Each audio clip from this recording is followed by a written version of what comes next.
نحمده ونصلي على رسوله الكريم اما بعد بسم اللہ الرحمن الرحیم۔ جدید عربی کورس کا آج ہمارا پہلا سبق ہے۔ یہ کورس آپ حضرات الجوہری اکیڈمی کے زیر اہتمام کر رہے ہیں۔ اللہ رب العزت اس کورس کو ہم سب کے لیے سعادت دارین کا ذریعہ اور وسیلہ بنائے۔ سب سے پہلے تو آپ یاد رکھیں کہ اس کورس کے کچھ اصول ہیں۔ پہلا اصول تو یہ ہے کہ جو بھی سبق آپ کو ملے آپ اس تمام جملے کو اچھی طرح یاد کریں۔ مثال کے طور پر ملاقات کا یا موبائل کا یا ہاسپٹل کا یا مدرسے میں آپس میں جو مکالمہ آپ کو بھیج دیا جاتا ہے، اس مکالمے کو آپ اچھی طرح سے یاد کریں۔ ہر جملہ آپ زبانی یاد کریں، ٹھیک ہے۔ دوسری بات یہ ہے کہ ہماری کوشش یہ ہوگی کہ آپ کو جو بھی لفظ پڑھائیں تو اس کی لغوی تحقیق بھی اچھی طرح پڑھائیں، تاکہ اس لفظ کے دیگر صیغوں کا استعمال کا طریقہ بھی آپ کو آسانی سے آ جائے۔ تو اس لیے کوشش یہ کریں کہ آپ اس کورس کے اسباق دیکھتے ہوئے اس کے لیے ایک کاپی مخصوص کریں۔ اس کاپی میں آپ اس سبق کو لکھیں اور لکھنے کے بعد پھر اس کو اچھی طرح یاد کریں۔ تیسری بات یہ ہے کہ جب آپ سبق کو لکھ بھی لیں، یاد بھی کر لیں، تو کوشش کریں کہ اپنے ساتھ کسی کو رکھ لیں اور دونوں بندے مل کر آپ اس سبق کو آپس میں دہرائیں، ایک دوسرے سے سوال اور جواب کریں۔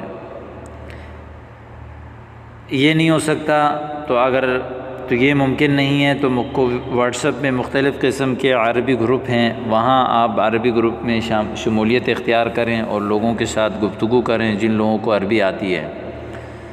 کبھی بھی شرمندہ نہ ہوں۔ اگر آپ شرمندہ ہوں گے تو کبھی آگے نہیں بڑھ پائیں گے۔ ایک زمانہ تھا کہ ایک لفظ بھی ہمیں بولنا نہیں آتا، لیکن ہم نے مشق کی، کوشش کی، آج الحمدللہ اللہ رب العزت نے اس مقام تک پہنچایا کہ ہم تھوڑے بہت بول لیتے ہیں۔ تو اس کا بھی آپ نے خاص طور پر اس کا جو ہے وہ اہتمام کرنا ہے۔ اسی طرح پانچویں بات یہ ہے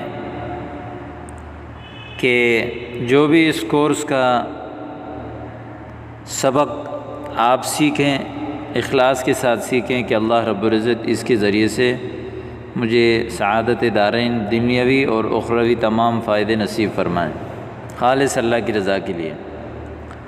چھٹی بات یہ ہے کہ اگر آپ پوچھیں کہ بھائی عربی گروپ کہاں سے ملیں گے، اگر آپ کو مل گئے تو ٹھیک ہے، نہیں ملے تو آپ خود ایک عربی گروپ بنائیں، اپنے واٹس ایپ پہ، فیس بک میں ساتھیوں کو دعوت دیں کہ بھائی ہمارے ایک عربی گروپ ہے، اس میں ہم آپس میں عربی میں گفتگو کرتے ہیں۔ جو ساتھی ہمارے ساتھ عربی میں ہم کلامی کرنا چاہے، گفتگو کرنا چاہے تو وہ ہمارے گروپ میں آ جائیں۔ تو اس طرح سے آپ اپنی اس عربی کو بہتر بنا سکتے ہیں۔ تو آئیے ہم اپنی اس کورس کو شروع کرتے ہیں اللہ رب العزت کے نام لے کر۔ سب سے پہلا جو ہمارا حوار ہے وہ ہے اللقاء، ملاقات کے بارے میں۔ اللقاء ملاقات کو کہتے ہیں اور انگلش میں کہتے ہیں میٹنگ۔ جب آپ کسی سے میٹنگ کرتے ہیں، ملاقات کرتے ہیں، لقاء کرتے ہیں، تو وہاں کس طرح کے جملے آپ استعمال کرتے ہیں اور کون سے ایسے کلام ہیں جن کو آپ کرتے ہیں، تو اس کے حوالے سے آج ہم سب سے پہلا حوار پڑھیں گے۔ پہلا جملہ ہے صباح الخیر، ٹھیک ہے، صباح الخیر، صبح بخیر۔ انگلش میں کہتے ہیں گڈ مارننگ، اردو میں کہتے ہیں صبح بخیر۔ صبح بخیر یعنی آپ کے صبح اچھا ہو تو اس کے لیے یہ جملہ استعمال ہوتا ہے۔ کیف حالک، آپ کی کیا حالت ہے، کیا حال ہے، کیا مزاج ہے۔ ہاؤ آر یو، آپ کیسے ہیں۔ کیف اس سے عام طور پر حالات، کیفیات پوچھنے کے لیے سوال کیا جاتا ہے، جیسے کیف انت، آپ کیسے ہیں۔ کیف صحتک، آپ کی صحت کیسی ہے۔ کیف ابوک، آپ کے ابو کیسے ہیں۔ کیف شغلک، آپ کا کام کیسا ہے. کسی بھی چیز کی کیفیت پوچھنے کے لیے کیف استعمال کیا جاتا ہے. ٹھیک ہے. حالک، آپ کی حال. کسی بھی چیز کے آخر میں اگر کاف ضمیر آپ لگاتے ہیں تو اس کی نسبت جاتی ہے مخاطب کی طرف. جیسے میں نے کہا کیف حال، حال کیسے ہیں، لیکن اگر اس حال کے آخر میں نے کاف لگا دیا تو اس کا معنی ہوگا کہ آپ کی حالت کیسی ہے، آپ کی مزاج کیسا ہے، آپ کیسے ہیں. جیسے کتاب ہے، لیکن اس کے آخر میں اگر لگاؤں کتابوں کا تو پھر بنے گا آپ کی کتاب. اسی طرح قلم ہے، لیکن اس کے آخر میں کاف لگاؤں تو پھر بنے گا قلم کا، آپ کا قلم. انا بخیر، میں ٹھیک ہوں. آئی ایم فائن، میں ٹھیک ہوں، تھینکس، شکریہ. کیف صحتک، آپ کی صحت کیسی ہے. صحت صح یصح صحیح سے ہے، اس کا معنی صحیح ہونا. اور اسی طرح صحت یعنی آپ کی صحت کیسی ہے، آپ کی طبیعت کیسی ہے. جیسے انگلش میں بولتے ہیں کہ ہاؤ از یور ہیلتھ. ٹھیک ہے. صحتی جیدۃ، میری طبیعت ٹھیک ہے. صحتی جیدۃ، میری طبیعت ٹھیک ہے. My health is good. کیف حال والدک، آپ کے والد صاحب کی کیا حالت ہے. اب یہاں دیکھیں والد کو کہتے ہیں ابو کو، لیکن اس کے آخر میں کاف لگا دیا تو یہ بن گیا کہ آپ کے والد صاحب کیسے ہیں. یعنی ہاؤ از یور فادر، آپ کے والد صاحب کیسے ہیں. والدی بخیر، میرے والد صاحب بخیر ہیں. نہارک سعید، آپ کا دن مبارک ہو، آپ کا دن مبارک ہو. Have a good day. نہارک سعید، آپ کا دن مبارک ہو. اسی طرح مساء الخیر، شام بخیر. مساء شام کو کہتے ہیں اور صباح صبح کو کہتے ہیں، جیسے اوپر پڑا صباح الخیر. اور اسی طرح نہار دن کو کہتے ہیں اور لیل رات کو کہتے ہیں، یا نیچے ہے لیل. الی اللقاء، پھر ملیں گے. جیسے ہم اردو میں بولتے ہیں نا چلیں بھائی پھر ملیں گے، یا گڈ بائی انگلش میں بولتے ہیں، تو اس کے لیے عربی میں آتا ہے الی اللقاء. ٹھیک ہے. طاب یومکم، تمہارا دن اچھا ہو، دن بخیر. ہیو اے پلیزنٹ ڈے، یعنی آپ کا دن اچھا ہو. طاب یومکم، آپ کا دن اچھا ہو. طابت لیلتکم، آپ کی رات اچھی ہو. دیکھیں یوم یہ مذکر ہے، اس لیے طاب لے کر آئے مذکر. طاب یطیب، اس کا معنی ہے اچھا ہونا، ضرب یضرب سے ہیں. طابت یہاں نیچے مؤنث لے کر آ گئے، اس لیے کہ لیلہ جو ہے وہ مؤنث ہے. طابت لیلتکم، آپ کی رات اچھی ہو. یعنی لیلہ جو ہے نا طابت کی فاعل ہے، تو جب فاعل مؤنث ہوگی تو فعل بھی کیا ہوگا، مؤنث ہوگا. یہ ایک نحوی قاعدہ ہے.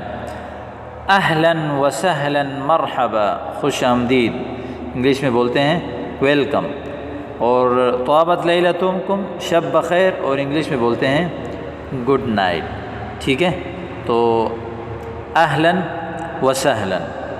اگلا لفظ ہے انا ارحب بکم، میں آپ کا استقبال کرتا ہوں. رحب یرحب ترحیب باب تفعیل سے ہے، اس کا معنی ہے استقبال کرنا، مبارکباد دینا. میں آپ کو مبارکباد بھی دیتا ہوں، اس طرح بھی آپ بول سکتے ہیں. یعنی آئی ویلکم یو، میں آپ کا استقبال کرتا ہوں. انا سعید جدا بلقائک، میں بہت زیادہ خوش ہوں آپ سے ملاقات کر کے. لقاء اوپر آپ نے پڑھا، ملاقات کو کہتے ہیں لقی یلقا، سمع سے اس کا معنی ہے ملاقات کرنا. التقا یلتقی، التقاء اس کا معنی ہے آپس میں ملنا. جیسے دو چیزیں آپس میں ملتی ہیں اس کو کہتے ہیں التقاء.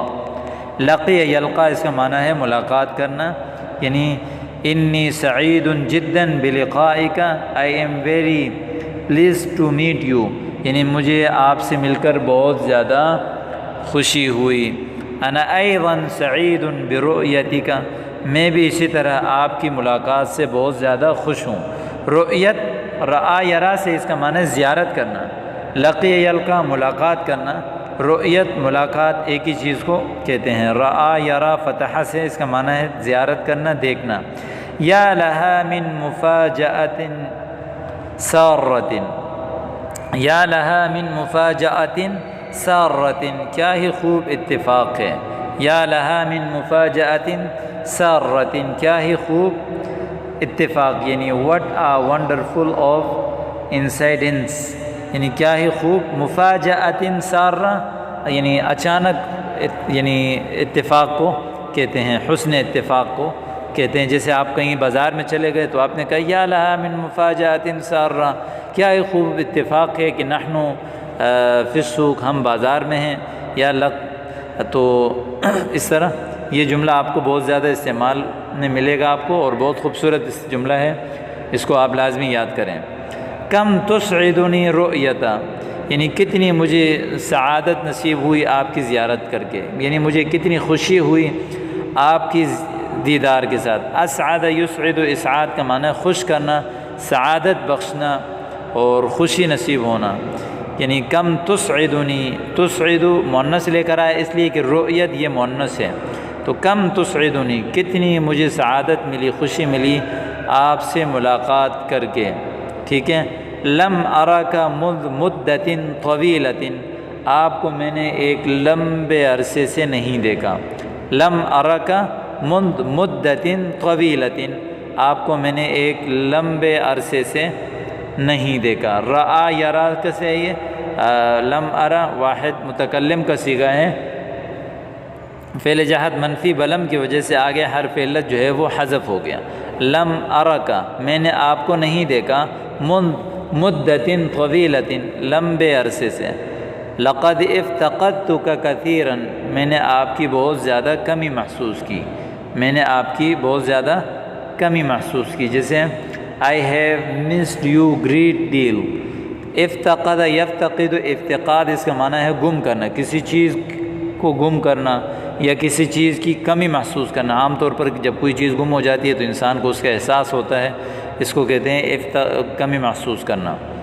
لقد اشتقت حقا الی رؤیتک، حقا کا معنی واقعی سچ میں مجھے آپ سے ملنے کی بڑی خواہش تھی۔